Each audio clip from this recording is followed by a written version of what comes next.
മരിക്കുന്നതിന്റെ തലേന്ന് വരെ എൻ്റെ കൂടെ കിടന്ന് ഉറങ്ങിയിട്ടാണ് സൂചേട്ടൻ രാവിലെ എനിക്ക് നെറ്റിയിൽ ഉമ്മയും തന്ന് കുഞ്ഞിനും ഉമ്മ കൊടുത്ത് കിച്ചൂട്ടനും ഉമ്മ കൊടുത്തിട്ടാണ് ഏട്ടൻ പോയത്. ഞാൻ ഇപ്പോഴും ഓർക്കുന്ന ആ മുഖം എന്നാന്നറിയോ, ഞാൻ കണ്ണ് തെളിച്ച് ഇങ്ങനെ വന്നപ്പോൾ തന്നെ എന്നെ നോക്കി നിൽക്കും. അത് അവസാനം നോട്ടമായിരുന്നു, എനിക്കറിയത്തില്ല. ഇങ്ങനെ ഇരുന്നപ്പോഴത്തേന് അടുത്തുള്ളൊരു കൊച്ചോടി വന്നു, ചേച്ചി ബോഡി ഇങ്ങോട്ടാണോ കൊണ്ടുവരുന്നത് കൊല്ലത്തോട്ടാണോ? 6:30 എഴുന്നേറ്റിട്ട് ഞാൻ ആദ്യം വിളിക്കുന്ന ചേർ, ഞാൻ ഇവൻ വിളിക്കുന്ന കണ്ടുകൊണ്ടാണ് ഞാൻ വെളി കഥക് തുറന്നത്. അങ്ങേറ്റം തൊട്ട് ഇങ്ങേറ്റം ഒരു ആൾക്കാർ ഇങ്ങനെ നോക്കി, മിണ്ടുന്നില്ല ആരും. ചെവി അങ്ങ് ഞാൻ പൊത്തി. ഒന്നെങ്കിൽ സൂചേട്ടനെ ഇവിടെ എഴുന്നേപ്പിക്കണം, ജീവനുണ്ട്, അല്ലെങ്കിൽ എന്നെ ഇവിടെ ഇറക്കി വിടണം. അവൻ എന്നോട് അമ്മ വിഷമിക്കണ്ട, കിച്ചുവിന് ഞാനുണ്ട് കേട്ടോ. അത് സൂചേട്ടൻ മരിച്ചതിൻ്റെ 17ാമത്തെ ദിവസം ആ കുഞ്ഞു ആക്സിഡൻറ്റിൽ മരിച്ചു. ഞാൻ ചോദിക്കട്ടെ, ആർക്ക് വീട് കിട്ടിയത്? ഇതെന്റെ സൂചേട്ടന്റെ കുഞ്ഞുങ്ങളുടെ വീടായി. 5 വയസ്സുള്ള കുഞ്ഞിനെ ഇവിടെ ഒറ്റയ്ക്കിട്ട് ഞങ്ങൾക്ക് ഇറങ്ങാൻ പറ്റുമോടാ? ഇവളടുത്ത് കെട്ടിയിട്ട് ആ മൂത്ത മോനെ അടിച്ചിറക്കും. എന്തിനു?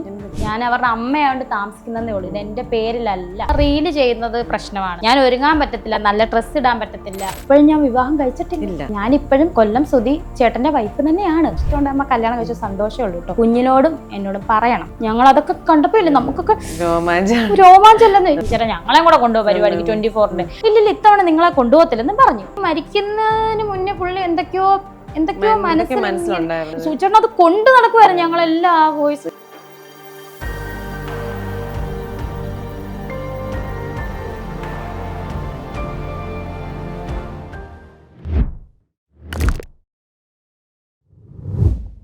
Hello everyone, welcome to Jango space. It's me Neha Mathew.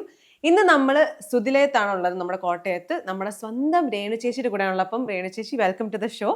അപ്പം നമ്മൾ ഇവിടെ കയറി വന്നപ്പോൾ തന്നെ ഭയങ്കര ഒരു പുഞ്ചിരിയോടെ കൂടെ നമ്മൾ കുറേ നേരം ഇരുന്ന് സംസാരിച്ച് ഭയങ്കര കംഫർട്ടബിൾ ആക്കിയൊക്കെ നമ്മളെല്ലാവരും ഇവിടെ ഇരിപ്പുണ്ട്. അപ്പം ആദ്യം തന്നെ സൂചേട്ടൻ്റെയും രേണു ചേച്ചിയുടെ ആ ഒരു നമ്മുടെ സ്റ്റാർ മാജിക്കിൽ ഒരു ഷോ ഉണ്ടായിരുന്നല്ലോ, നിങ്ങൾ വന്നൊരു എപ്പിസോഡില്ലേ. അപ്പം അതിൻ്റെ അകത്താണെങ്കിൽ വാവൂട്ടാന്നൊക്കെ വിളിക്കുമ്പോൾ അവർ ഓർക്കുന്നത് ഒരു കൊച്ചിനെയാണ് വിളിക്കുന്നത്. പക്ഷെ വാവൂട്ടാ ഋതുപ്പനെ കൊണ്ട് വാ, കിച്ചു വാന്നൊക്കെ പറയുന്നുണ്ടല്ലോ. അപ്പോൾ അത്രയും സ്നേഹത്തിലാണ് നമ്മൾ കാണുന്നത് നിങ്ങളെ ഇങ്ങനെ. പക്ഷെ ന്യൂസിലല്ലാണ്ട് ഒരിടയ്ക്ക് വന്നിട്ടുണ്ടായിരുന്നു, രേണു ചേച്ചിയും നമ്മുടെ സൂചേട്ടനുമായിട്ട് പിണക്കത്തിലാണോ എന്നൊക്കെ പറഞ്ഞ തമ്മിൽ ഇങ്ങനെ ഇട്ടിട്ടൊക്കെ വന്നിട്ടുണ്ട്. അപ്പൊ നിങ്ങൾ തമ്മിൽ പിണക്കങ്ങളൊക്കെ എങ്ങനെയായിരുന്നു? ഞങ്ങൾ പിണങ്ങും. 5 മിനിറ്റ് പോലും പിണങ്ങി മിണ്ടാതിരിക്കത്തില്ല. ഓടി വന്ന് സൂചേട്ടൻ വാവട്ടെ മിണ്ടാവും, ആവട്ടെ തോണ്ടും. രേണു ചേച്ചിയാണോ? ഞാൻ ഇങ്ങനെ ചാടി എടുത്തിരിക്കും, വാവട്ടാ മിണ്ടടി. പിന്നെ ഞാൻ മിണ്ടും. ഞങ്ങൾ 5 മിനിറ്റ് കൂടെ പിണങ്ങാതിരിക്ക. 5 മിനിറ്റ് കൂടുതൽ പിണങ്ങി ഇരിക്കത്തില്ല ഞങ്ങൾ. അപ്പൊ എപ്പോഴും എന്തെങ്കിലും എന്തിനു പിണങ്ങുന്നറിയോ? ഫുഡ് കഴിക്കത്തില്ലാത്തതിന് എന്നോട് വഴക്ക് പിടിക്കും. അപ്പം ഞാൻ കുത്തി വീർത്തിരിക്കും. പിന്നെ ഷൂട്ടൊക്കെ പോയിട്ട് 2-3 ദിവസമൊക്കെ കാണുമ്പോ കാണാതിരിക്കുമ്പോഴത്തേനും തുടങ്ങും എനിക്ക് സൂചേട്ടൻ വരുന്നില്ലേ വരും. ഇതൊക്കെ ഉള്ളു. അപ്പൊ ഇത്രയും സൂചേട്ടൻ എല്ലാ ദിവസവും ഞാൻ അറിഞ്ഞില്ല കേട്ടോ ഈ ന്യൂസ്. അടിപൊളി. രേണുവും സുധിയും തമ്മിൽ പിണക്കത്തിലാണ്. എന്തോ സൂചേട്ടൻ എവിടെ പോയപ്പോ കിച്ചു വന്നില്ല കൂടെ. അങ്ങനെ എന്തോ അത് ആരാ ഫോട്ടോ എടുത്തെന്നറിയോ? കിച്ചു എടുത്ത ഫോട്ടോയാണ്. ഞാനും ഋതപ്പനും, അത് ഞാൻ കണ്ടു കേട്ടോ, സോറി. ഞാനും ഋതപ്പനും സൂചേട്ടനും കൈ പിടിച്ച് നിൽക്കുന്നത്. ഞാനും സൂചേട്ടനും ഋതപ്പന്റെ കൈ പിടിച്ചു. കിച്ചുവിനെ കാണുന്നില്ല. കിച്ചു ക്യാമറയ്ക്ക് പറയും, അവൻ ക്യാമറ എടുക്കുമ്പോ അവൻ എങ്ങനെ കാണാൻ? ആൾക്കാർ ഓർത്തു കിച്ചുവിനെ ന്യൂസായല്ലേ. അപ്പൊ അതാ പിണക്കങ്ങളായോ, ഇവര് പിണങ്ങിയോ, അങ്ങനെയൊക്കെ വലിയ ന്യൂസാണ്. അപ്പൊ ഇതൊക്കെ കാണുമ്പോ എന്താ? അതത് കണ്ടായിരുന്നു കേട്ടോ. ഞങ്ങൾ ഒരു റെഡ് ഡ്രസ് ഒക്കെ ഇട്ടു പപ്പയുടെ വീട്ടില്. പപ്പ കട്ടപ്പനക്കാരനെ. അപ്പൊ അവരുടെ വീട്ടിൽ പോയപ്പോ ഇടുക്കി കട്ടപ്പന, നമ്മള് പാമ്പനാറ്റിലാ പോയത്. പരുന്തുംപാറ പോയപ്പോ എടുത്ത ഫോട്ടോയാണ്. കിച്ചു പറഞ്ഞ അച്ഛനും അമ്മയും ഋതപ്പനും നിൽക്കും, ഞാൻ എടുത്തോളാന്ന് പറഞ്ഞ എടുത്ത ഫോട്ടോയാണ്. അതിനെപ്പറ്റി എന്ത് പറയാനാ? ഒറ്റ കാര്യം ഞാൻ പറഞ്ഞിട്ട്, ഈ പറയുന്നവര് ഒറ്റ കാര്യം, സൂചേട്ടൻ ഇപ്പം മരിച്ച് മൺമറഞ്ഞ് കാല യവനികൾക്കുള്ളിൽ മറഞ്ഞു കേട്ടോ, ഇല്ലേ? മറഞ്ഞല്ലോ, സത്യമാണല്ലോ. മരിക്കുന്നതിന്റെ തലേന്ന് വരെ എൻ്റെ കൂടെ കിടന്ന് ഉറങ്ങിയിട്ടാണ് സൂചേട്ടൻ രാവിലെ എനിക്ക് നെറ്റിയിൽ ഉമ്മയും തന്ന് കുഞ്ഞിനും ഉമ്മ കൊടുത്ത് കിച്ചൂട്ടനും ഉമ്മ കൊടുത്തിട്ടാണ് ഏട്ടൻ പോയത്. ആണോ? ഇതിൽ കൂടുതലൊന്നും ഇല്ലല്ലോ എന്നെ പണക്കം. ഇത്രയും പറയുന്ന ആൾക്കാർക്ക് പലതും ഇത്രയും പറയാനുള്ളു എനിക്ക്. ഞാൻ ഇപ്പോഴും ഓർക്കുന്ന ആ മുഖം എന്നാന്നറിയോ, ഞാൻ കണ്ണ് തെളിച്ച് ഇങ്ങനെ വന്നപ്പോ തന്നെ എന്നെ നോക്കി നിൽക്കും. അത് അവസാനം നോട്ടമായിരുന്നു, എനിക്കറിയത്തില്ല. ഇങ്ങനെ നോക്കി നിൽക്കും. അപ്പൊ അങ്ങനെ പതിവില്ലാതെ അങ്ങനെ നോക്കേണ്ട കാര്യമില്ലല്ലോ. നോക്കി ഇങ്ങനെ നിൽക്കുന്നു. ഞാൻ എന്തുവാ സൂചേട്ടാ ആവട്ടെ ഞാൻ പോയി. ഞാൻ ഇത്ര നേരത്തെ ഒരുങ്ങി കേട്ടാ. എത്ര മണിയായെന്ന് പറഞ്ഞാൽ 6-6:30 മണിയായി. നിനക്കും എനിക്ക് വർക്കുണ്ട്, വർക്കിന് ഇവന്റിന്റെ വർക്കിന് പോകണ്ട വാവട്ടാ. അപ്പൊ എന്നോട് പറഞ്ഞൊരു വാക്കുണ്ട്, എൻ്റെ വാവട്ടെ പപ്പായമ്മ ആശുപത്രിയിലെ, ചേച്ചിയൊക്കെ അവിടെയാ.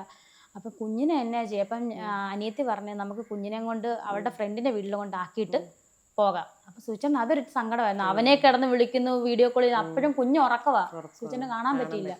മക്കളെ വീഡിയോ കോൾ ചെയ്യും, മക്കളെ വീഡിയോ. അപ്പോഴും സൂചന എന്നോട് പറഞ്ഞു, ആവട്ടെ ഈ ഒരു ദിവസം കൂടെ കഴിഞ്ഞ് ഞാൻ ഒരു 10-13 ദിവസത്തിന് എനിക്ക് ഫ്രീ ഉണ്ട്, ഞാൻ കുഞ്ഞിനെ നോക്കിക്കോളാം, നീ വർക്കിന് പൊക്കോളാം, നീ പോയിക്കോ, ഈ ഒരു പരിപാടിയും കൂടെ കഴിഞ്ഞാ എന്നോട് പറയാം, ഇനി കുറച്ച് ദിവസത്തിന് ഞാൻ റെസ്റ്റ് ആണ്. എന്നോട് പറഞ്ഞതാ, കുറച്ച് ദിവസം റെസ്റ്റ് എന്ന് പറഞ്ഞാൽ കുറച്ച് ദിവസത്തേന് ഞാൻ റെസ്റ്റിലാണ്, ഫ്രീ ആണ്, ഷൂട്ടൊന്നുമില്ല, അത് കഴിഞ്ഞിട്ട് ഇനി അടുത്ത ഷൂട്ട് വരത്തേ ഉള്ളൂ ആവട്ടെ, ഞാൻ കുഞ്ഞിനെ നോക്കണം, നീ ഇതിന് പൊക്കോടി, ഇവന്റിന് പൊക്കോട്ടോ ആവട്ടെ, ഇന്നൊരു ദിവസത്തേന് കുഞ്ഞിനെ നോക്കണേന്ന്.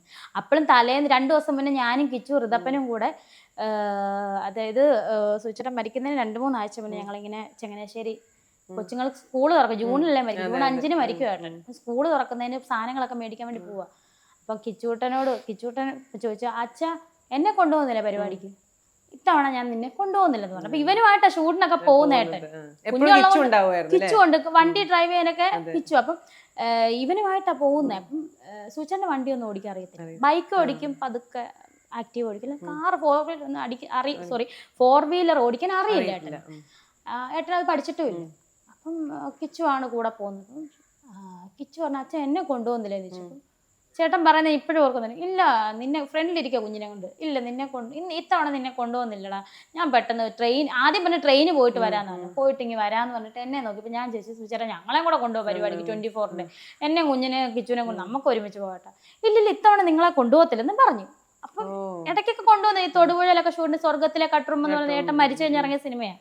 അതിലൊക്കെ എന്നെയും കൂട്ടിക്കൊണ്ട്, ധ്യാൻ ശ്രീനിവാസൻ എന്നെയും കൂട്ടിക്കൊണ്ടാ പോകുന്നത്, എന്നെയും കുഞ്ഞിനെയും കൂട്ടിക്കൊണ്ട്. അവിടെ കുഞ്ഞിന്റെ ബർത്ത്ഡേ ഞാനും കിച്ചു ഒന്നും അങ്ങനെ സെറ്റിൽ പോകത്തില്ല. ഞങ്ങൾ അവിടെ റൂമിൽ ഫുഡ് കഴിച്ചിട്ട് ഫുഡ് കഴിച്ച് കിടന്ന് ഉറക്കവേ ഉള്ളൂ. അല്ല ഞങ്ങൾ സൂചനയോട് യാത്ര അത്രേ ഉള്ളൂ. ഞങ്ങൾ അല്ലെ ഷൂട്ട് കാണണമെന്നോ ആരെയൊക്കെ കാണണമെന്നോ അങ്ങനെയൊന്നും ഇല്ലടാ ഞങ്ങൾക്ക്. പിന്നെ സൂചന നിർബന്ധിച്ച് ചിലപ്പം കൊണ്ടുപോയി പരിചയപ്പെടുത്തല്ലേ ഇത് ആ ചേച്ചി. അപ്പൊ അവർക്കൊക്കെ നല്ല സ്നേഹവും ബഹുമാനം, ചേച്ചി നമസ്കാരം എല്ലാവരും. സൂചനയുള്ള സ്നേഹത്തിന്റെ ബഹുമാനം നമുക്കും തരാറുണ്ട് കേട്ടോ. 40 വയസ്സുള്ള ചേട്ടനും അല്ലെങ്കിൽ 40 വയസ്സുള്ള ചേച്ചിമാര് വരെ എന്നെ ചേച്ചി സൂചന്റെ ഭാര്യയാണ്. നമുക്ക് ആ സന്തോഷമേ ഉള്ളൂ, ബഹുമാനത്തിന്റെ. പിന്നെ അപ്പൊ ഞാൻ പറഞ്ഞു വന്നത്, അന്ന് സൂചേട്ടൻ ഒരു വാക്ക് പറഞ്ഞാണ്. ഞാൻ ചോദിച്ചു, ചേട്ടാ എന്താ? അപ്പൊ എന്നോട് പറയാം, ഞാൻ ചോദിച്ചു കിച്ചുവിനെ അവൻ വണ്ടി ഓടിക്കത്തില്ല, അവനെ കൊണ്ട് നമ്മുടെ വണ്ടി പോകാൻ പറഞ്ഞപ്പോൾ തിരിഞ്ഞ് എന്നോട് പറയാം, ഇത്തവണ ഞാൻ കിച്ചുവിനെ ഇവിടെ നിർത്തിയിട്ട് പോവാടി, ഇവിടെ നിനക്ക് തന്നിട്ട് പോവാ, എന്തോ ഒരു സംതിങ് ആ ചേട്ടൻ പറഞ്ഞത്. അപ്പൊ ഈ മരിക്കുന്നതിന് മുന്നേ പുള്ളി എന്തൊക്കെയോ മനസ്സിലുണ്ടായിരുന്നു. ഇന്നസെന്റ് ഏട്ടൻ മരിച്ച സമയത്ത് ഇങ്ങനെ ഇരുന്ന് കാണുമായിരുന്നു അതിനെ. കുറച്ചു നാൾ കഴിഞ്ഞിട്ടല്ലേ ചേട്ടൻ മരിക്കുന്നത്. ഭയങ്കര സങ്കടം. ഒരുമിച്ച് അഭിനയിച്ചല്ലേ, ഏതായാലും കുട്ടനാടൻ മാർപ്പാപ്പ. അപ്പം ഈ പുള്ളി ഇങ്ങനെ ഇരുന്ന് വിഷമിച്ചത്. അതുപോലെ സുബി ചേച്ചി മരിച്ചു. സുബി ചേച്ചിയോട്ട് ഭയങ്കര കൂട്ടായിരുന്നു ഏട്ടന്. ഞാൻ കണ്ട് ഇങ്ങനെ കണ്ണീർ കൂടെ ഇങ്ങനെ ഒഴിവാ വാവട്ടെ. ഞാൻ പറഞ്ഞു, സൂചേട്ടാ നമുക്ക് പോയി, എനിക്ക് എങ്ങനെ കാണൂടി അവളെ, എനിക്ക് കാണാൻ പറ്റത്തില്ലടി മോനെ, വാവട്ടെ എനിക്ക് കാണാൻ പറ്റൂലടി, ഒരു ദിവസം ഇങ്ങനെ മുഴുവൻ ഇങ്ങനെ ഇരിക്കുവായിരുന്നു, വിഷമമായിരുന്നു, ഭയങ്കര വിഷമമായിരുന്നു. ഇന്നസെന്റിയുടെ മരിച്ചപ്പോൾ ഇങ്ങനെ നോക്കിയത് എന്നോട് പറയാം, ഈ സെലിബ്രിറ്റീസ് ഒക്കെ മരിച്ച എങ്ങനെയാണോ വാവട്ടെ? ഞാൻ ചേട്ടൻ എന്തിനാ ഇത് നോക്കി, കുറെ നേരമല്ലേ ഏട്ടാ, മാറ്റേട്ടാ, ചേട്ടന് വിഷമം വരും, ഇത് നോക്കിയിരിക്കാം, നിങ്ങൾക്ക് വിഷമം വരും. ഇന്നസെന്റ് ഏട്ടാ അത്രയും നല്ലൊരു ആർട്ടിസ്റ്റ് ആയിരുന്നു അല്ലേ, ഒരു ആക്ടർ ആയിരുന്നു അസാധ്യം. നമ്മളൊക്കെ ഇപ്പോഴും കണ്ടിരിക്കുന്നു. അപ്പൊ എന്നോടൊരു വാവട്ടെ, എന്തൊരു മനുഷ്യനെ, പാവം ഉണ്ടടി വാവട്ടെ. പുള്ളി കരയുവാ. അത് കഴിഞ്ഞ് കുറച്ച് കാലം കഴിഞ്ഞപ്പോഴാണ് ചേട്ടനും മരിക്കുന്നത്. മാമുക്കോയ്ക്ക മരിച്ചിട്ടാണ് സൂചേട്ടനും മരിക്കുന്നത്. ആ ഒരു ഇച്ചിരി കാലയളവിലാണ് ഇതെല്ലാം. ഇൻഡസ്ട്രിയിൽ തന്നെ കുറെ ഞെട്ടലായിരുന്നു ആ സമയത്ത് ഇങ്ങനെ. അതുപോലെ സിദ്ദിഖിക്ക ഞാൻ ഇപ്പൊ ഓർക്കുന്നതെന്ന് വെച്ചാൽ ബിഗ് ബ്രദർ എന്ന് പറഞ്ഞ ലാലേട്ടൻ ഫിലിമിൽ സൂചേട്ടനുണ്ട്. അത്ര സ്നേഹം. അതായത് സൂചനക്ക് ഭയങ്കര കാര്യം. അതായത് ചേട്ടൻ കുഞ്ഞിന്റെ 2ാമത്തെ ബർത്ത്ഡേ ഞങ്ങൾ ആഘോഷിക്കാൻ വേണ്ടിയപ്പോൾ സിദ്ദിഖിക്കാട് ആദ്യത്തെ വിഷസ് സിദ്ദിഖിക്ക. അപ്പോൾ അതിനകത്ത് പറയുന്നുണ്ട്, ഞാൻ ഇൻസ്റ്റാഗ്രാമിൽ ഇട്ടിട്ടുണ്ട്, hi Renu Sudhi, hi Sudhi, hi Renu Sudhi, നിങ്ങളുടെ പ്രിയപുത്രൻ ഋതുൽ മോന് ഹാപ്പി ബർത്ത്ഡേ. സിദ്ദിഖിക്കാടെയാണ് ഫസ്റ്റ് ഞാൻ ഇട്ടേക്കുന്ന വിഷസ്. അതൊക്കെ കിട്ടിയപ്പോ ഞാൻ സൂചനൊക്കെ ഭയങ്കര സന്തോഷമായിരുന്നു. അതൊക്കെ കിട്ടാന്ന് അറിയുന്നുണ്ടോ ഇതുവല്ലോ. അതുപോലെ മമ്മുക്ക വരെ ഹാപ്പി ബർത്ത്ഡേ ഋതുൽ, ആ വോയിസും സൂചിച്ചാണ്ടല്ലോ. അപ്പൊ ഫോണൊക്കെ പോയില്ലേ ഒരു ബർത്ത്ഡേക്ക്, ഹാപ്പി ബർത്ത്ഡേ ഋതുൽ. ഇക്കായ്ക്ക് ഓർമ്മയുണ്ടോന്ന് അറിയില്ല. ഞങ്ങൾ അതൊക്കെ കണ്ടപ്പോ ഇല്ലേ നമുക്കൊക്കെ രോമാഞ്ചല്ലെന്ന്. സൂചിച്ചേട്ടൻ അത് കൊണ്ട് നടക്കുമായിരുന്നു. ഞങ്ങളെല്ലാം ആ വോയിസ്, ഇത് കണ്ട മുക്ക നമ്മുടെ മോന് ബർത്ത്ഡേ വിഷസ് അങ്ങോട്ട് ചോദിച്ചപ്പോ അദ്ദേഹം, അതൊക്കെ ഭയങ്കര സംഭവമായിരുന്നു അങ്ങനെ. അപ്പം അതുപോലെ തന്നെ ചേച്ചി, ഞാൻ നേരത്തെ ചോദിക്കാം, നേരത്തെ സൂചിച്ചേട്ടൻ പറഞ്ഞല്ലോ വീഡിയോ കോൾ ചെയ്തിട്ട് ഇങ്ങനെ കാണിച്ചപ്പോ ഇവിടെ ഋതപ്പനാണെങ്കിലും അതേപോലെ ഉണ്ടായിരുന്നു. അപ്പൊ ശരിക്കും ചേച്ചി എപ്പോഴാണ് അത് ആ ഒരു ഇപ്പൊ ന്യൂസ് അറിയുന്നപ്പോ നമ്മൾ വിട്ടു പോവാണെന്നുള്ള ന്യൂസ് അറിയുന്നത് എവിടെ രാവിലെ എല്ലാരും അറിഞ്ഞു കഴിഞ്ഞിട്ടാടാ 6:30 ആയി ഞാൻ എഴുന്നേറ്റ് വന്നപ്പം. കാരണം കിച്ചു വന്ന് ഫ്രണ്ട്സിന്റെ ആരുടെ എന്തോ ഫംഗ്ഷൻ എന്തോ പോയിട്ട് അവൻ ലേറ്റ് ആയിട്ടാണ് വന്നത്. സിനിമ നടക്കുന്ന 4:30 മണിക്കാണ് ഞാൻ അറിഞ്ഞത്. മരിക്കുന്ന എനിക്ക് തോന്നുന്നത് ഡോക്ടർ സർട്ടിഫിക്കറ്റ് 6 മണിക്കാന്ന് തോന്നുന്നു. അതുവരെ ഉണ്ടായിരുന്ന ആള്. അപ്പം ഇതൊന്നും നമ്മൾ അറിയുന്നില്ല. അപ്പം 4:30 മണിയായപ്പോൾ കുഞ്ഞൊരു കരച്ചിൽ കരഞ്ഞു കേട്ടോ. കറക്റ്റ് ഋതപ്പൻ ഇങ്ങനെ. അപ്പം ഞാനോർത്ത് പല്ലുവേദനയുടെ ആയിരിക്കും എന്ന് ഓർത്തിട്ട് അവനെ ഉറക്കി കഴിഞ്ഞ് ഞാൻ ഫോൺ എടുത്തിട്ട് നോക്കിയപ്പോഴത്തേന് കറക്റ്റ് 4:30 മണി. അപ്പോഴും ഞാൻ ആ സമയത്ത് ഞാൻ വിളിക്കേണ്ടതാണ്. അപ്പൊ ഞാൻ അടിച്ച് ഉറങ്ങുമല്ലേ, ഉറങ്ങിക്കോട്ടെ, നാളെ ഇവിടെ വന്നാലും ഉറക്കത്തില്ല, കിച്ചു ഉറക്കത്തില്ല, ഞാനും ഉറക്കത്തില്ല, ഋതപ്പനും ഉറക്കത്തില്ല. അപ്പം അതുകൊണ്ട് ഉറങ്ങിക്കോട്ടെ എന്ന്, ഉറങ്ങി വന്നോട്ടെ, 5 മണിയാകുമ്പോൾ എഴുന്നേറ്റ് കിച്ചുവിനെ വിളിച്ചോണ്ട് പോകാമല്ലോ, ഇങ്ങനെ ഓർത്ത് ഞാനും കിടന്നു. അന്ന് നെറ്റ് ഓൺ ആക്കിയിരുന്നെങ്കിൽ ചിലപ്പോൾ അന്നേ ന്യൂസ് വന്നായിരുന്നടാ, അന്നേ അറിയാമായിരുന്നു. സൈലന്റ് ആക്കിയിട്ടാണ് കിടന്നത്. ഞാൻ രാവിലെ 6:30 എഴുന്നേറ്റിട്ട് ഞാൻ ആദ്യം വിളിക്കുന്ന ചേട്ടനെ ഒന്ന് വിളിച്ച്, ബെല്ലുണ്ട്, 2, 3, 4, 5 പ്രാവശ്യം 5 പ്രാവശ്യം വിളിച്ചിട്ട് ബെല്ലുണ്ടടാ, എടുക്കുന്നില്ല. അപ്പൊ ഞാൻ ആലോചിക്കുന്നത്, ദൈവമേ ഈ മനുഷ്യന് ചങ്ങനാശ്ശേരിയിൽ അങ്ങനെ സ്റ്റാൻഡിൽ വന്ന് കിടന്ന് ഉറങ്ങും, എവിടെ ചെന്നാലും ഇങ്ങനെ ഒരു ഉറക്കമുള്ള, ഇപ്പൊ കാറെ കയറിയാലും ഇങ്ങനെ ഉറങ്ങും, പുള്ളിക്ക് ഉറങ്ങണം, 1 അവർ ഉറങ്ങിക്കോട്ടെ, 1 അവർ, ഇതാണ് പുള്ളി പറഞ്ഞത്, ഉറങ്ങണം പുള്ളിക്ക്, ഉറങ്ങി. അപ്പം ഞാൻ ഓർത്ത് ഇനി അങ്ങനെ വല്ലാണ്. പിന്നെ ആലോചിച്ച് പിന്നെ എല്ലാം എഴുന്നേറ്റ് വന്ന് വിളിച്ചോളൂ നിർത്തി പിന്നെയും കിടന്നപ്പോ നോക്കിയപ്പോ മിസ് കോളുകൾ ഇങ്ങനെ കിടക്കും, 12. ഇതെന്തുവാടാ സംഭവം, ആരൊക്കെയോ വിളിച്ചോണ്ടിരിക്കുക എന്റെ ഫോണിലോട്ട്, അറിയുന്നില്ല. അപ്പം കഥകെല്ലാം പൂട്ടി കിടക്കുക. വെളിയിൽ നമ്മുടെ പഴയ വീട്ടിൽ, ഈ വീടല്ലല്ലോ. ഞാൻ ഒരു കോൾ എടുത്തപ്പോ ചേട്ടത്തിയാ വിളിക്കുന്നത്, സൂച്ചേട്ടന്റെ ചേട്ടന്റെ വയസ്സ്. ഞാൻ ഹലോ വെച്ച്, രേണു സുധി എന്ത് രേണുന്ന് ചോദിച്ചു. ഞാൻ പറഞ്ഞു സൂച്ചേട്ടൻ വടകര പ്രോഗ്രാമിന് വേണ്ടി ഇതുവരെ വന്നില്ല എടുത്ത്. അപ്പൊ ഏടത്തേക്ക് മനസ്സിലായി രേണു ഞാൻ അറിഞ്ഞിട്ടില്ല, ഒന്നുമില്ല രേണു ചേട്ടത്തി വെച്ച്. അപ്പൊ ഞാൻ ചാടി എഴുന്നിട്ട് കട്ടിലേന്ന് എഴുന്നിട്ട് വേറൊരു കോള് വന്ന്, കൊല്ലത്തൊരു സൂചിച്ചേൻ്റെ ഒരു ഫ്രണ്ട്. ഹലോ എന്ന് വെച്ചപ്പോൾ ചേച്ചി ഫേസ്ബുക്കിലൊരു ന്യൂസ്. അപ്പം ഞാൻ ഫേസ്ബുക്കിലൊരു ന്യൂസ് എന്ന് പറഞ്ഞപ്പോൾ എൻ്റെ വിചാരം സത്യം പറഞ്ഞേ, പണ്ട് കൊറോണ ടൈമിൽ ചേട്ടന് ഫേസ്ബുക്കിൽ ഒരു സാമ്പത്തിക പ്രശ്നങ്ങളൊക്കെ നമുക്ക് ഉണ്ടായപ്പോൾ അങ്ങനെ എന്തെങ്കിലും ന്യൂസ് ആണോ, ഇത്ര വർഷം എന്തുവാടാ ന്യൂസ്. അപ്പോഴും കട്ട് ചെയ്ത്, എനിക്കറിയത്തില്ലടാന്ന് തോന്നുന്നു. അടുത്ത കോള് വരുന്നത് വേറൊരു പെണ്ണാണ്, ഒരു കുട്ടിയാണ്, ഒരു പെൺകുട്ടിയാണ്. ചേച്ചി ടി വിയിൽ എന്തോ ന്യൂസ്, സൂചന എന്നാ പറ്റിയെന്ന് ചോദിച്ചു. എനിക്കറിയത്തില്ലെന്ന് പറഞ്ഞു, എനിക്കൊന്നും മനസ്സിലായില്ലടാ. അതിനെ കട്ട് ചെയ്തപ്പം കിച്ചു തിണ്ണയിലാന്ന് കിടക്കുന്നത്, നമുക്ക് അവിടെ ഇടയില്ലടാ, 2 മുറിയിൽ തിണ്ണേ മാത്രമേ ഉള്ളൂ. അപ്പൊ കിച്ചുവിനെ ഓടിച്ചെന്നിട്ട് ഞാൻ തട്ടി വിളിച്ചു. അപ്പൊ ഇവൻ ഉറക്കത്തിൽ നിന്നൊക്കെ വിളിച്ചു, ഇവന് ദേഷ്യം വരും, കാലിപ്പിച്ച് പറപ്പിക്കുവേ. ഞാൻ മാറി, എടാ കിച്ചു, അപ്പോഴും നമ്മൾ അറിയുന്നില്ല സൂചന പോയെന്ന് നമ്മൾ ഒരിക്കലും വിശ്വസിക്കത്തില്ലടാ.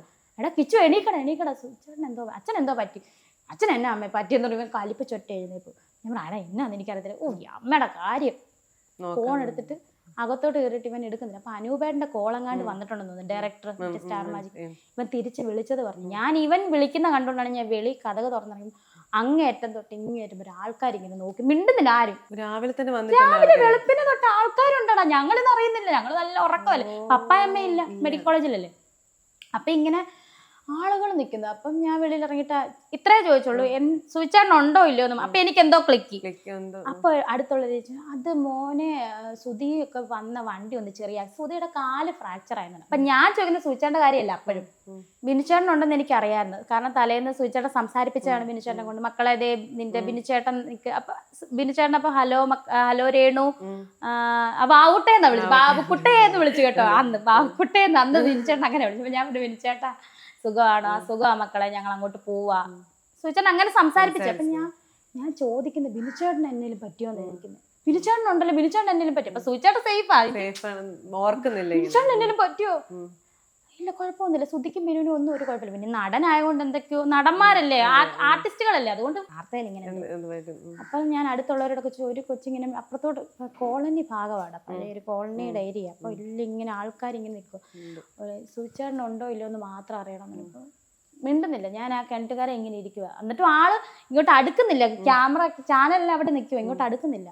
ഇങ്ങനെ ഇരുന്നപ്പോഴത്തേന് അപ്പുറത്തെ അടുത്തുള്ളൊരു കൊച്ചോടി വന്നു, ചേച്ചി ബോഡി ഇങ്ങോട്ടാണോ കൊണ്ടുവരുന്നത്, കൊല്ലത്തോട്ടാണോ? അയ്യോ സുധിച്ചേട്ടൻ പോയെന്ന്. ഞാൻ എൻ്റെ അമ്മേ, എനിക്കറിയത്തില്ല, ഒരു മിന്നല് പോലെയാ തലയില്. പിന്നെ എനിക്കൊന്നും ഓർമ്മയില്ല, എന്തുവാ ഡ്രസ്സ് ഇട്ടെന്ന് പോലെ എനിക്ക് ഓടിച്ചെന്ന് അകത്തോട്ട് കയറി. അപ്പം ക്യാമറ വരുവാണ് 24. പിന്നെ അന്നത്തെ ദിവസം ജലപാനം ഞാൻ കഴിച്ചിട്ടില്ല, ഒരു പച്ച വെള്ളം ഞാൻ കുടിച്ചിട്ടില്ല സത്യം പറഞ്ഞാൽ. അന്തസ് എല്ലാരും വന്ന് വാരിത്തൻ ഇറങ്ങാൻ പറ്റുന്നില്ല. അപ്പോൾ എല്ലാരും എൻ്റെ അമ്മയുടെ ചേട്ടത്തിൻ്റെ മക്കളൊക്കെ പറയും, അപ്പൻ്റെ പപ്പായുടെ ചേട്ടൻ്റെ മക്കളെ ആങ്ങളമാരൊക്കെ പറയും, എടി നീ വല്ലതും കഴിക്കും, നാളെ അവനെ കൊണ്ടുവരുമ്പോൾ ഞങ്ങളെയും കൂടെ നീ കാണിക്കാതിരിക്കാനാണ്, നിന്നെ ആശുപത്രി കൊണ്ടുപോകണ്ടേ ഞങ്ങൾ. ഞാൻ വീണില്ലടാ, ഞാൻ ഇങ്ങനെ ഒരു നിപ്പ, എൻ്റെ ചേച്ചി വീണ്, ചേട്ടനെ അടക്കുന്നതിൻ്റെ ചേച്ചി തല കറങ്ങി വീണ്, ഞാൻ ഇങ്ങനെ ഒരു നിപ്പേ നിന്നുള്ളൂ. ഒരു ശ്വാസം മുട്ടുന്നല്ലോ, എല്ലാവരും ഇടിച്ചു കയറി, അവിടെ ഇടയില്ലായിരുന്നു. അപ്പൊ ഒരു ശ്വാസം മുട്ടൽ വന്നല്ലാതെ ഞാൻ വീണില്ല. എനിക്ക് എവിടുന്ന് ഒരു ധൈര്യം വന്നില്ല, ഞാൻ വീണില്ലല്ലോ. ഞാനും കിച്ചുവും കൂടെ ആംബുലൻസിൽ ഇരിക്കുമ്പോൾ കിച്ചു ഇങ്ങനെ ഇരിക്കുവോ, അത് ഞാൻ പറഞ്ഞിട്ടുണ്ടോ എന്ന് അറിയത്തില്ല, ഇങ്ങനെ ഇരിക്കുവോ. ഞാൻ വെച്ചാൽ എന്നാടാ ചിരിക്കുവോ, ഇങ്ങനെ ചിരിച്ചുകൊണ്ട് ഇങ്ങനെ എന്നാടാ. ഞങ്ങൾ രണ്ടും ആംബുലൻസ് കയറിയേക്കുന്നത്. സൂചേട്ടൻ്റെ ഡെഡ് ബോഡി ഉണ്ട്. ഋതപ്പനെ അമ്മയല്ല, ഋതപ്പനെ എൻ്റെ ഒരു അനിയനും അനിയത്തിയും കൊണ്ടുപോയി. ഞാനും കിച്ചു ആംബുലൻസ്, കിച്ചു ഇങ്ങനെ ചിരിച്ചുകൊണ്ടിരിക്കും. അപ്പം പള്ളിയിൽ നിന്ന് എടുത്തിട്ട് കൊണ്ടുപോവാ, എങ്ങോട്ട് സെമിട്രിയിലോട്ട് കൊണ്ടുപോവാ. അമ്മേ അച്ഛൻ കൂർക്കം വലിക്കുന്നുണ്ട്, ഞാൻ ഇപ്പോഴും ഓർക്കും. അപ്പം ഞാൻ പറഞ്ഞു, എടാ നീ എന്തുവാടാ കിച്ചു ഈ പറഞ്ഞു, നിന്റെ തോന്നല മനസ്സിൽ. അപ്പം നമ്മുടെ ഒരു അച്ചാച്ചനുണ്ട്, മെമ്പറാണ്, ഈ വാർഡ് മെമ്പറൊക്കെയാണ്. അപ്പം അച്ചാച്ചൻ എജിച്ചാച്ച ഈ കിച്ചു പറയുന്ന കേട്ടോ സൂചേട്ടൻ കൂർക്കം വലിക്കുന്നുണ്ടെന്ന് എന്നെ. അപ്പം എന്നോട് മക്കളെ അത് അവൻ്റെ മനസ്സിലെ തോന്നി. അപ്പോഴും ഞാൻ കേൾക്കുന്നില്ലേ, ഞാൻ കേട്ടില്ലടാ സത്യമായിട്ട്. അപ്പം ഞാൻ കിച്ചു എന്തുവാടാ നീ അങ്ങനെ പറയില്ല, അച്ഛനെ മരിച്ചു പോയില്ലേ, അച്ഛനെ ഇതേ ഇവിടെ എല്ലാം തുന്നി കെട്ടി വെച്ചപ്പോൾ അച്ഛൻ എങ്ങനെ. അപ്പം ഞാൻ നോക്കുന്നുണ്ട്, അപ്പം അനങ്ങുമല്ലോടാ ഡെഡ് ബോഡി ഇങ്ങനെ അനങ്ങുമ്പോൾ. നമ്മൾ ആദ്യമായിട്ട് ഇങ്ങനെയൊക്കെ നമുക്കൊരു അനുഭവം. ഡെഡ് ബോഡി അങ്ങോട്ട് സെമിട്രിയുടെ വഴിയിലോട്ട് എടുത്തപ്പോൾ ഞാനും കേട്ടു. ഇനി എനിക്കറിയത്തില്ല, ചിലപ്പോൾ എയർ പോകുന്നതായിരിക്കും ബോഡിയിൽ നിന്ന്, പുള്ളി മൂക്കിനകത്തുനിന്ന് എയർ പോകുന്ന. ശിവൻ അവിടെ തൊട്ടേ കേൾക്കുന്നുണ്ടായിരുന്നു. ഞാൻ ഒറ്റ തവണ കേട്ടപ്പോൾ ഞാൻ പറഞ്ഞു, ചെവി അങ്ങ് ഞാൻ പൊത്തി. ഒന്നെങ്കിൽ ഞാൻ ഇങ്ങനെ പറഞ്ഞു, ഒന്നെങ്കിൽ സൂചേട്ടനെ ഇവിടെ എഴുന്നേപ്പിക്കണം, ജീവനുണ്ട്, അല്ലെങ്കിൽ എന്നെ ഇവിടെ നിന്ന് ഇറക്കി വിടണം, എനിക്ക് പറ്റത്തില്ലെന്ന് പറഞ്ഞു. ഞാൻ സൂചേട്ടൻ നന്നായിട്ട് കേട്ടു. ഞാൻ ചെവി അങ്ങ് കൂട്ടി അടച്ചു. എന്നാന്ന് വെച്ചാൽ എന്നെ ചെയ്യാനോ പേടിച്ചു പോയി, ഇത് മരിച്ചു എനിക്കറിയത്തില്ല. അപ്പം ഈ എജിച്ചാച്ചൻ പറയുന്നുണ്ട്, മോനെ നിനക്കും ഞാൻ പറഞ്ഞു, ഒന്നെങ്കിൽ എന്നെ ഇവിടെ ഇറക്കി വിടണം, അല്ലെങ്കിൽ സൂചേട്ടനെ ഇപ്പം എഴുന്നേപ്പിച്ചേ പറ്റത്തുള്ളൂ. ഇറങ്ങി അങ്ങോട്ട് ഓടും. പിന്നെ ആൾക്കാർ ഓരോ അമ്മച്ചിമാരൊക്കെ വന്നിട്ട് ഇവളെ അങ്ങോട്ട് മാറ്റി, ഞങ്ങളുടെ സുതിയെ കാണണ്ട. അപ്പം ആരാണ്ട് പറയുന്നത്, എൻ്റെ അമ്മച്ചി അത് ആ ചെറുക്കൻ്റെ പെണ്ണുമ്പിളയാന്ന് പറയുന്നെന്ന്. എന്നെയൊക്കെ വലിച്ചു മാറ്റുമായിരുന്നു, കാരണം ഇടിച്ചു തള്ളി വെളുപ്പിന് തൊട്ട് ആൾക്കാരൊക്കെ വന്നിട്ട് ഒരു നോക്ക് കാണാൻ വേണ്ടിയിട്ട്. സെമിട്രിയിൽ അടക്കാൻ നേരത്ത് ഭയങ്കര ബഹളമായിരുന്നു, അങ്ങോട്ടും ഇങ്ങോട്ടും ഉന്തുന്നു, കാരണം കാണാൻ നിൽക്കും ആൾക്കാരത്. അത്രയും പ്രിയപ്പെട്ടവനായിരുന്നു. കാരണം പുള്ളി ഒരു ജാടയൊന്നുമില്ലെങ്കിലും ആരെ കണ്ടാലും ഇപ്പം അങ്ങോട്ട് പോയി മക്കളെ അമ്മച്ചി ഒരു പൊന്നും അമ്മച്ചിയേ അപ്പച്ചോ എന്നൊക്കെ വിളിച്ചോണ്ടാ ഈ പുള്ളി നടന്നാ പോകുന്ന കവല വരെ. അങ്ങനെയൊക്കെ ഉള്ളൊരു മനുഷ്യനായിരുന്നു. ഈ കിച്ചുവിന്റെ അടുത്ത് രേണു ചേച്ചിയാണോ പറഞ്ഞത് ഇങ്ങനെ കേട്ടു എന്നുള്ളത്? അവൻ ഫോൺ ചെയ്തപ്പോൾ അനൂപേട്ടൻ പറഞ്ഞതാണ്, അനൂപേട്ടൻ ഇങ്ങനെയാണ് പറഞ്ഞതാണ്, മക്കളെ ഇങ്ങനെ ഒരു ആക്സിഡന്റ് പറ്റി, ഞങ്ങൾ ശ്രമിച്ചു, ഒരുപാട് എല്ലാവരും ശ്രമിച്ചു, പക്ഷെ അച്ഛൻ പോയെന്ന്. അപ്പോഴാണ് അവന്റെ കരച്ചില്. പിന്നെ ചെയ്യുക എന്നോട് പറഞ്ഞു, അന്ന് വൈകിട്ട് അടക്കിയതിൻ്റെ അന്ന് വൈകിട്ട് എന്നോട് വന്നിട്ട് ഫുഡ് കഴിക്കാമെന്ന് പറഞ്ഞു. ഞാൻ ഇങ്ങനെ ഇരിക്കും. അപ്പം എന്നോട് വന്നിട്ട് അമ്മ ഫുഡ് കഴിക്കാം. അപ്പം അവന്റെ കൂടെ ഒരു കൂട്ടുകാരനും ഉണ്ട്, ബെസ്റ്റ് ഫ്രണ്ട്, അവനും എന്നെ അമ്മ എന്നാ വിളിക്കുന്നത്, ഈ ചെറുക്കനും. അപ്പം അവൻ എന്നോട് അമ്മ വിഷമിക്കണ്ട, കിച്ചുവിന് ഞാനുണ്ട് കേട്ടോ, അച്ഛനല്ലേ പോളൂ. ഞാൻ അത് സൂചേട്ടൻ മരിച്ചതിൻ്റെ 17ാമത്തെ ദിവസം ആ കുഞ്ഞു ആക്സിഡന്റിൽ മരിച്ചു. ഇവന്റെ കൂട്ടുകാരൻ ആ കൊച്ചു മരിച്ചു, ബൈക്ക് ആക്സിഡന്റിൽ മരിച്ചു. അത് പറഞ്ഞു, അമ്മ ഞാനുണ്ട് കേട്ടോ, അമ്മ വിഷമിക്കണ്ട, ഞാനുണ്ട്. 17ാമത്തെ ദിവസം അന്ന് എനിക്കൊന്ന് ബിനുചേട്ടൻ വീട്ടിൽ വരുന്ന ദിവസമാണ്. ബിനോടി മാലിച്ചേട്ടനും ഫാമിലി വീട്ടിൽ വന്ന് ഇങ്ങനെ ഇരുന്നപ്പോൾ കിച്ചു അടുത്ത് വന്നിട്ട്, അമ്മ പോയ ഞാൻ പറഞ്ഞു, പോടാ ആവശ്യമില്ലാത്ത പറയാമെന്ന് പറഞ്ഞു. അമ്മ അവനും പോയി, കോയമ്പത്തൂർ ആക്സിഡന്റ് മരിച്ചു. അത് തലേന്ന്. അപ്പം ഞാൻ ഓടിച്ചെന്ന് വാട്സാപ്പ് നോക്കി, അമ്മ എന്നടുക്കും, അമ്മ വിഷമിക്കണ്ട കേട്ടോ, ഞാനുണ്ട് കേട്ടോ, അമ്മ അവനെ ഞാൻ നോക്കിക്കോളാം, കിച്ചുവിനെ ഞാൻ നോക്കിക്കോളാം അമ്മ. അമ്മയെന്ന് വിളിക്കുന്നൊരു കൂട്ടുകാരനാണ്. ഇപ്പം വേറൊരു ഇന്റർവ്യൂവിൽ ഞാൻ കണ്ടതാണ്, ഇപ്പം ചേച്ചി പറയണേ, ഒരു ഭർത്താവ് മരണപ്പെട്ടതിന് ശേഷം ഇത്രയും അപമാനിക്കപ്പെട്ട സ്ത്രീ വേറെ കേരളത്തിൽ ഉണ്ടാവില്ല. അതെന്താണ് ഇപ്പം അത്രയും നെഗറ്റിവിറ്റി ചേച്ചിയുടെ മേത്തേക്ക് ഇങ്ങനെ വരുന്ന പോലെ ആ സമയത്ത് ചേച്ചിക്ക് തോന്നിയിട്ടുണ്ടായിരുന്നു? ഇപ്പം കുറെ കൂടെ സ്ട്രോങ് ആയി. അത് ഞാൻ പറഞ്ഞ വാക്കല്ലടാ, അത് ഞാൻ പറഞ്ഞ വാക്കാണ്, പക്ഷെ അതൊരു കമന്റ് ആണ്. കേരളത്തിൽ അത് ഞാൻ റീല് ചെയ്യുന്നത് പ്രശ്നമാണ്, ഞാൻ ഒരുങ്ങാൻ പറ്റത്തില്ല, നല്ല ഡ്രസ്സ് ഇടാൻ പറ്റത്തില്ല, അതൊക്കെ കൊണ്ട് മാത്രം കേട്ടോ, അല്ലാതെ എന്നാ ചെയ്തിട്ടാ എനിക്കറിയത്തില്ല. ഞാൻ നല്ല ഡ്രസ്സ് ഇടാൻ പറ്റത്തില്ല, റീൽസ് ചെയ്യാൻ പറ്റില്ല, ഞാനൊരു എന്തുവാ ഈ ആൾക്കാരൊക്കെ ചെയ്യണ പോലെ കണ്ടന്റ് മേക്കർ എന്ന് പറയുന്നത് അതൊന്നുമല്ല.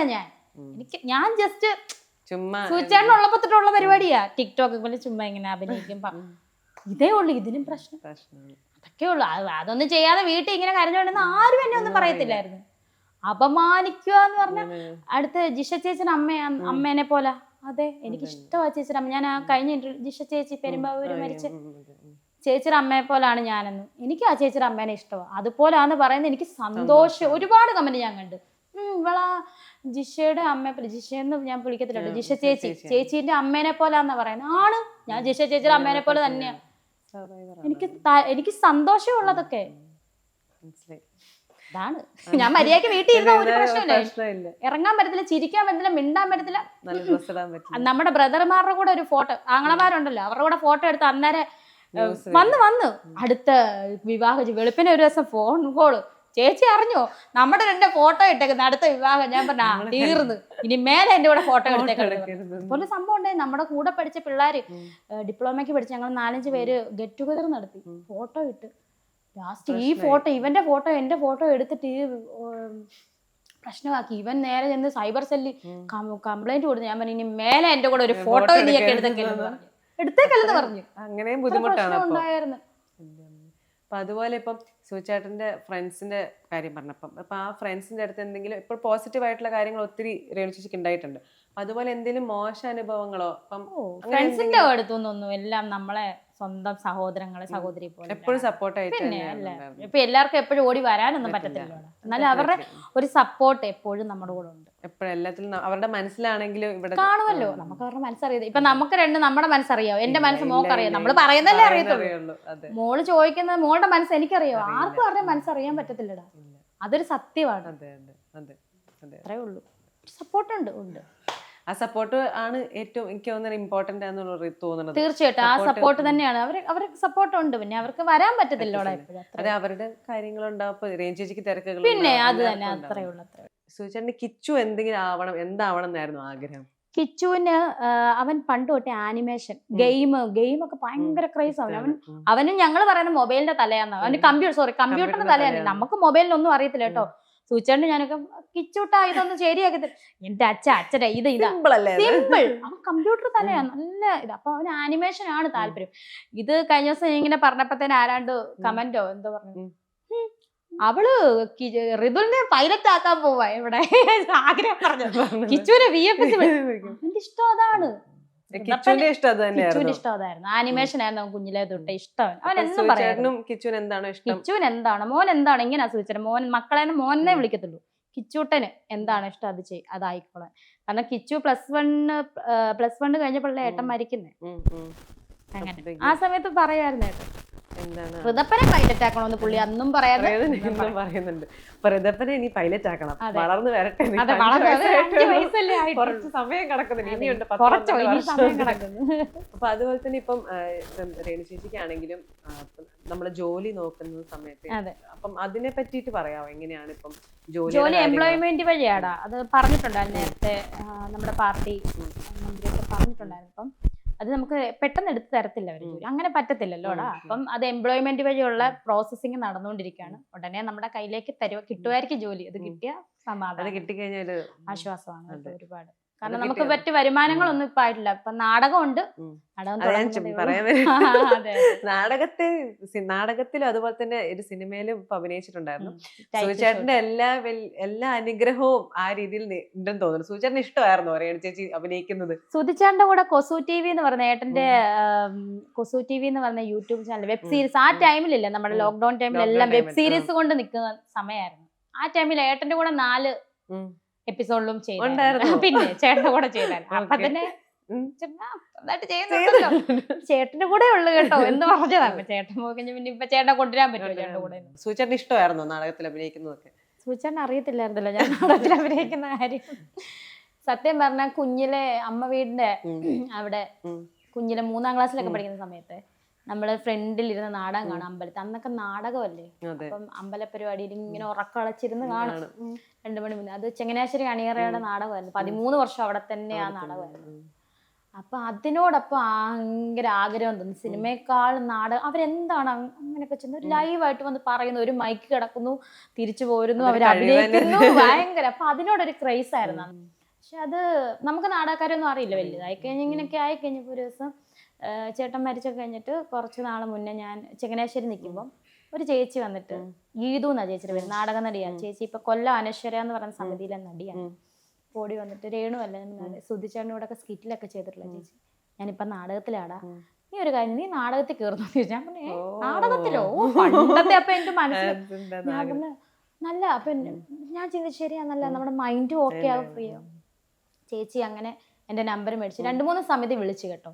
വിളിച്ചിട്ട് അവരുടെ നാടകം ഉണ്ട്, അങ്ങനെ നീട്ടി ഇങ്ങനെ വിളിക്കാന്നൊക്കെ പറഞ്ഞെങ്കിലും ഒരു ദിവസം ഇങ്ങനെ അപ്രത്യക്ഷമായിട്ട് പ്രതീക്ഷിക്കാത്ത രീതി ഒരു കോള്. ഹലോ ആരാ? അപ്പം കൊച്ചിൻ സംഗമിത്ര എന്ന് കേട്ടിട്ടേ ഉള്ളൂ നമ്മൾ. ഞാൻ ഇങ്ങനെ കൊച്ചിൻ സംഗമിത്ര, അതായത് നമ്മുടെ സീമാജി നായർ ചേച്ചിയൊക്കെ ആ നാടകത്തിലൂടെ വന്നു കേട്ടോ. കൊച്ചിൻ സംഗമിത്രയിലൂടെ ഞാൻ അറിഞ്ഞതുമാണ്, എനിക്ക് അറിയാവുന്നതുമാണ്. അപ്പം ആ ചേച്ചി തന്നെ യൂട്യൂബിൽ ഇട്ടിട്ടുണ്ട് ഒരു പാട്ടിന്, ഇത് എൻ്റെ ആദ്യ നാടകം, കന്യാകുമാരിലെ ഒരു കട. ചേച്ചിയൊക്കെ ഈ നാടകത്തിലൂടെ വന്നതാ. അപ്പം ഞാൻ പറഞ്ഞു, ഞാൻ ഇങ്ങനെ സതീഷ് സംഗമിത്ര സാറാണ്, ഇങ്ങനെ സതീഷ് സംഗമിത്രയാണ് കൊച്ചിൻ സാറ്. ഓക്കെ, ഞങ്ങളുടെ പുതിയ നാടകം, അതായത് ഗോൾഡൻ ജൂബിലി നാടകമാണ്, 50ാമത്തെ വർഷമാണ്. അതിലേക്ക് ഒരു ആർട്ടിസ്റ്റിനെ വേണമായിരുന്നു. അപ്പം സുധിയുടെ വൈഫ് ഒക്കെയാണ്. ഓക്കെ, പുള്ളി സാറ് എനിക്ക് അഭിനയിക്കാൻ ഒന്നും അറിയത്തില്ലായിരുന്നു. ഒന്നും അറിയത്തില്ലാതെ ആദ്യമായിട്ട് ചെന്ന് റിഹേഴ്സൽ ടൈമാണ്, 2 ഷെഡ്യൂൾ കഴിഞ്ഞു റിഹേഴ്സൽ കണ്ടപ്പോ തന്നെ ഓക്കെ. ഒരുപാട് പഠിക്കാനുണ്ടല്ലോ നമ്മൾ, ആദ്യമായിട്ടല്ലേ. ഇപ്പം സിനിമയാണെങ്കിൽ കട്ട് ചെയ്യാൻ നമുക്ക്, ഇതാകുമ്പോ നമ്മൾ ലൈവായിട്ട് പെർഫോം ചെയ്യണം. നമ്മൾ പറയുന്നതിന് അവര് എന്റെ കൂടെ അഭിനയിക്കുന്നവർക്ക് വലിയ വലിയ ആർട്ടിസ്റ്റുകൾ, 25, 30, 50 വർഷത്തൊക്കെ എക്സ്പീരിയൻസ് ഉള്ള ആൾക്കാരാണ്. അപ്പൊ അവരുടെ ഇടയിൽ അവര് നന്നായിട്ട് ഹെൽപ്പ് ചെയ്യും കേട്ടോ, സാറൊക്കെ ആണെങ്കിലും. അപ്പൊ അവരോട് നമ്മളൊരു ക്യൂ കൊടുക്കുമ്പോഴല്ലേ അവരും, നമ്മൾ എന്തെങ്കിലും ഒരെണ്ണം തെറ്റിച്ചാ ഡയലോഗ്സ് പഠിക്കണം. പിന്നെ അറിയാലോ, അമ്പലപരിപാടി പള്ളി ഒന്ന് തെറ്റിച്ച അതുകൊണ്ട് നമ്മൾ ശ്രദ്ധിച്ചാണ് ഇപ്പോഴും വീട്ടിൽ ഇരിക്കും പറഞ്ഞുകൊണ്ടിരിക്കും ഓരോ സീനുണ്ടല്ലോ. എന്തെങ്കിലും ഒരു ഡയലോഗോ എന്തെങ്കിലും ഒരു നാടകത്തിലെ ഒരു സീനോ എന്തെങ്കിലും ഓർമ്മ ഉണ്ടോ? ഇപ്പം പിന്നെ ഉണ്ടല്ലോ, അത് ചാനൽ വന്നതുകൊണ്ട് ചാനലിന്റെ തന്നെ പറയാം. ഞാനിങ്ങനെ 3ാമത്തെ സീനാന്ന് തോന്നുന്നു, ഞാൻ കയറി ചെല്ലുമ്പത്തേന് നമ്മുടെ നായകന്റെ മകൻ, അതായത് മെയിൻ ക്യാരക്ടറിന്റെ മകൻ ഇങ്ങനെ നിൽക്കുകയാണ്. അപ്പോൾ അവൻ ഇങ്ങനെ തിരിഞ്ഞു നോക്കുമ്പോൾ ഞാൻ പറയുന്നുണ്ട്, അഭിഷേക് സർപ്രൈസ് ആണല്ലോ ഇങ്ങോട്ടേക്കൊന്ന് വരാൻ തോന്നിയത്. അപ്പം പുള്ളി പറയും, അത് എൻ്റെ തിരക്കുകൾ അറിയാലോ, ഞാൻ ചാനലിലെ MD ആണ്. പുള്ളി MD ആണ് വർക്ക് ചെയ്യുന്നത്, അവതാരകനാണ്, സ്റ്റാർ അവതാരകനാണ്. അപ്പം ഞാൻ പറയും, ഈ കാലഘട്ടത്തിലെ ഒരു നാടകമാണ്. ഞാൻ പറഞ്ഞു, ഞാൻ ചോദിക്കുന്നുണ്ട്, സർപ്രൈസ് ആണല്ലോ ഇങ്ങോട്ടേക്ക് ഒന്ന് വരാൻ തോന്നിയത്, അതെന്റെ തിരക്കുകൾ അറിയാലോ. അപ്പൊ ഞാൻ പറയും, പിന്നെ ചാനൽ കോടതി മുറികളിൽ നീയൊക്കെ ഇരുന്ന് നടത്തുന്ന വിചാരണകളാണല്ലോ ഇപ്പൊ പലരുടെ ജീവിതം തീരുമാനിക്കുന്നത്. അങ്ങനെ ഡയലോഗ്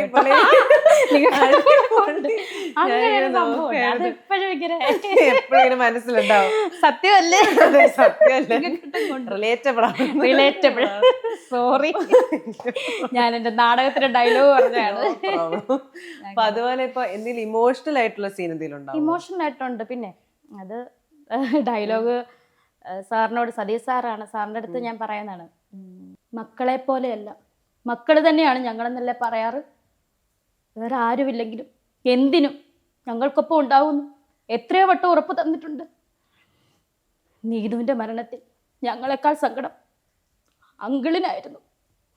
എന്നിട്ടിപ്പ ഞങ്ങൾ അന്യരല്ലേ, അത് ഞങ്ങളെ ഇങ്ങനെ അങ്ങ് കരയുവാണ്.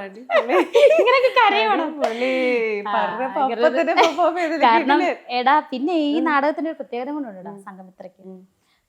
മറ്റേ പണ്ടത്തെ നാടകം എന്നൊക്കെ നമ്മൾ ഇങ്ങനെ ഇങ്ങനെയൊക്കെയല്ലേ, അങ്ങനെയൊന്നുമല്ല. ഇത് നമ്മള് പറയണ ഇപ്പോഴത്തെ സംസാരം പോലെയാണോ? ഞാൻ ഓർത്ത് അങ്ങനെ ആയിരിക്കുന്നു, ഞാൻ ചേച്ചി എന്നൊക്കെ വിളിക്കുമ്പോ അങ്ങനെയല്ല, അത് വേണ്ട, അതിവിടെ ഇല്ല. പഴയ നാടകം. നാടകത്തിന് മാറ്റങ്ങളൊക്കെ വന്നിട്ടുണ്ടോ? പിന്നെ തീർച്ചയായിട്ടും. ഇപ്പം അതുപോലെ ഇപ്പം ചേച്ചി കുറച്ചും പറഞ്ഞു, ഫേസ്ബുക്കിൽ ഇങ്ങനെ ഇടയ്ക്കിടയ്ക്ക് സൂചേട്ടനെ പറ്റിയിട്ടൊക്കെ പോസ്റ്റ് ഒക്കെ വരുമായിരുന്നു പണ്ടെന്നൊക്കെ.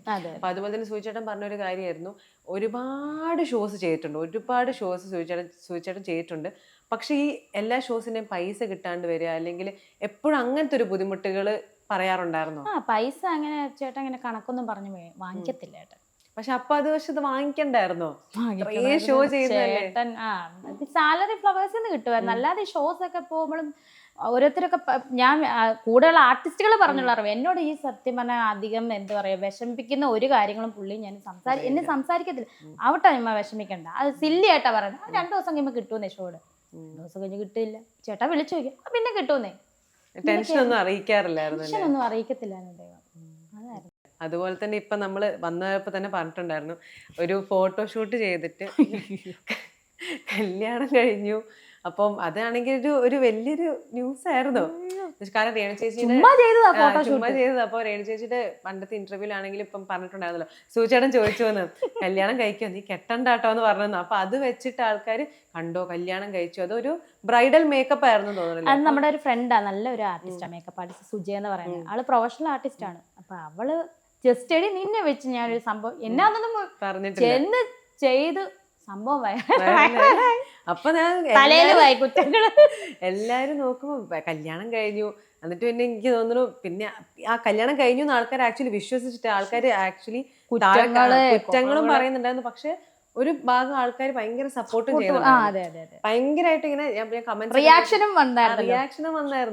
എനിക്ക് തോന്നുന്നു റിയാക്ഷൻ വീഡിയോസ് ഒക്കെ റിയാക്ഷൻ വീഡിയോ ഒരെണ്ണം ഞാൻ ഇങ്ങനെ സ്ക്രോൾ ചെയ്ത് കണ്ടപ്പോ തന്നെ ഒരു മുടിയൊക്കെ ഉള്ള ആ ചേച്ചി എനിക്ക് അറിയത്തു. ആ ചേച്ചി എന്നെ കുത്തിയിരുന്ന് കുറ്റം പറയാനിരിക്കുന്നതാണ്. ഇങ്ങനെ നോക്കിയിട്ട് ചേച്ചി പറയാ, ആ അവക്ക് വീട് കിട്ടി, അവക്ക് സംഭവം കിട്ടി, അവക്ക് കെട്ടുന്നതിന് എന്നെ അവള് കെട്ടാൻ പോവല്ലേ. ഞാൻ ചോദിക്കട്ടെ, ആർക്ക് വീട് കിട്ടിയത്? ഇതെന്റെ സൂചേട്ടന്റെ കുഞ്ഞുങ്ങളുടെ വീടായി. ഞാൻ അവരുടെ അമ്മയായോണ്ട് താമസിക്കുന്നതേ ഉള്ളൂ. ഇതെന്റെ പേരിലല്ല ഈ വീട് സ്ഥലം. അതിന്റെ ഇടയ്ക്ക് വേറെ കമന്റ്സും വരുമല്ലോ, ഇവളടുത്ത് കെട്ടിട്ട് ആ മൂത്ത മോനെ അടിച്ചിറക്കും. എന്തിന്? അതെന്റെ മൂത്ത മോനാണ്, അവനെ ഞാനെന്തിനാ അവനും ഇവനോട് ഞാൻ പറയും, രണ്ടും കൂടെ പെണ്ണ് കെട്ടിക്കഴിഞ്ഞാൽ അമ്മേനെ അടിച്ചിറക്കായിരുന്നു. കാരണം അവരുടെ വീടാണിത്. അവരുടെ പേരിലാണ് രണ്ട് പിള്ളേർക്ക് ഒരേ അവകാശത്തിൽ, രണ്ട് പിള്ളേർക്ക് ഒരേ അവകാശത്തിൽ സ്ഥലം, രണ്ട് പിള്ളേർക്ക് ഒരേ അവകാശത്തിൽ വീട്. ഇപ്പം മൂത്ത മോൻ അങ്ങ് അവൻ അവിടെ നിന്ന് പഠിക്കുന്ന, അവൻ അവധിക്ക് വരും. 5 വയസ്സുള്ള കുഞ്ഞിനെ ഇവിടെ ഒറ്റയ്ക്കിട്ട് ഞങ്ങൾക്ക് ഇറങ്ങാൻ പറ്റുമോടാ? അവന്റെ സംരക്ഷണം വേണ്ടേ? പിന്നെ അവരുടെ അമ്മയല്ലേ ഞാൻ, താമസിക്കണ്ടേ? അതിനാണ് ഈ ആൾക്കാർ പറയുന്നത്. ഇപ്പം വിവാഹത്തെ പറ്റി പറയുന്ന ആൾക്കാരോട് ഇപ്പം രേണു ചേച്ചിക്ക് എന്താണ് ഒരു മറുപടി പറയാം? മനുഷ്യൻ എന്ന് പറഞ്ഞ മാനസികാവസ്ഥ പലതാണ്. അപ്പൊ ഞാൻ പറഞ്ഞു, ഓക്കെ, ഞാൻ പറഞ്ഞത് സമ്മതിക്കുന്നു, ഞാൻ പറഞ്ഞു. പക്ഷെ ഇപ്പോഴും ഞാൻ വിവാഹം കഴിച്ചിട്ടില്ല. ഞാനിപ്പോഴും കൊല്ലം സുധി ചേട്ടന്റെ വൈഫ് തന്നെയാണ്, മനസ്സിലായോ? ഇപ്പോഴും ഞാൻ കല്യാണം കഴിച്ചിട്ടില്ല. പിന്നെ മൂത്ത മോൻ എന്നോട് പറഞ്ഞു, അമ്മ എന്നോട് ഋതുലിനോടും പറഞ്ഞിട്ട് അമ്മയ്ക്ക് ആഗ്രഹമുണ്ട്, അമ്മയുടെ ജീവിതമാണ് എന്നോട് പിന്നീടാണ്, അമ്മയുടെ ജീവിതമാണ്, ഇഷ്ടമുണ്ട് അമ്മ കല്യാണം കഴിച്ചു. അതൊരു സ്മൈലൊക്കെ അയച്ചു തന്നിട്ട് അവൻ വാട്സപ്പിൽ കേട്ടോ, ഇഷ്ടമുണ്ട് അമ്മ കല്യാണം കഴിച്ച സന്തോഷമേ ഉള്ളൂ കേട്ടോ, കുഞ്ഞിനോടും എന്നോടും പറയണം. ഞാൻ പറഞ്ഞേടാ ഇപ്പൊ അങ്ങനെ ഒരു തീരുമാനമേ ഇല്ല, എനിക്ക് ഇതുവരെ ഇല്ല. പക്ഷെ നമുക്ക് രേണു ചേച്ചി ഇപ്പോഴും ചെറുപ്പമാണ്, അങ്ങനെ അത്ര ഇപ്പൊ നമുക്ക് വേണമെങ്കിൽ 32 വയസ്സാണോ ചെറുപ്പം? പക്ഷെ എന്നാലും 32 വയസ്സ് തന്നെ ഭയങ്കര പ്രായമാണോ? ഇപ്പൊ കുറെ കമന്റ്സ് നോക്കുമ്പോൾ ആ ചേച്ചിക്ക് ഒരു നല്ല ജീവിതം കിട്ടുവാണെങ്കിൽ കിട്ടട്ടെ, ആ ചേച്ചി എപ്പോഴും ഇങ്ങനെ ഇരിക്കുകയാണോ വേണ്ട, സങ്കടപ്പെട്ടിരിക്കുകയാണോ വേണ്ട, അല്ല അങ്ങനെ പറയുന്നത്. എൻ്റെ പെർസ്പെക്റ്റീവിൽ നല്ലൊരു ജീവിതം ഇനി കിട്ടുവാണെങ്കിൽ നമ്മളതങ്ങനെയല്ലേ വിചാരിക്കുക. കാരണം വിഷമമുണ്ട് എന്തായാലും. അപ്പം കുറേ പോസിറ്റീവ് കമന്റ്സ് ഉണ്ടായിരുന്നു, ആ കുട്ടീനെ ജീവിക്കാൻ വിടൂ, ആ കുട്ടീനെ എന്തിനാണ് ഇങ്ങനെ ബോധർ ചെയ്യുന്നത് നിങ്ങൾ, കുട്ടിക്ക് നല്ലൊരു ജീവിതം കിട്ടുവാണെങ്കിൽ, നല്ലൊരാളെ കിട്ടുവാണെങ്കിൽ ആയിക്കോട്ടെ, അല്ല ഇപ്പം ഇങ്ങനെയാണെങ്കിൽ ഇങ്ങനെ. അപ്പം ആ കമന്റ്സ് ഒക്കെ കാണാറുണ്ടോ? കാണാറില്ലടാ, സ്ക്രീൻഷോട്ട് എടുത്ത് എല്ലാവരും അയച്ചു തരും. എല്ലാവരും തന്നെ കൂട്ടുകാരൊക്കെ നല്ല കമന്റ്, നെഗറ്റീവ് പറഞ്ഞാൽ അവരെ ഓടിക്കുമെന്നറിയാം. ഇതെന്തിനാ എനിക്ക്, ഞാൻ വേറെ ഇതെന്തിനാണ് ഞാനിത് കാണത്തില്ലെന്നൊക്കെയാ പറയുന്നത്. എന്നിട്ടും കാണുക നോക്കും ഇങ്ങനെ, എന്താ സംഭവം അറിയണ്ടേ, കാണത്തില്ലെന്ന് പറയുന്ന ആൾ പറഞ്ഞ പോലെ ഈ കൊച്ചു കാണത്തില്ലെന്ന് പറയും, ഈ കൊച്ചിരുന്ന് പറയുന്നത് ഇങ്ങനെ നോക്കും കേട്ടോ, നല്ലതാണല്ലോ, നോക്കും.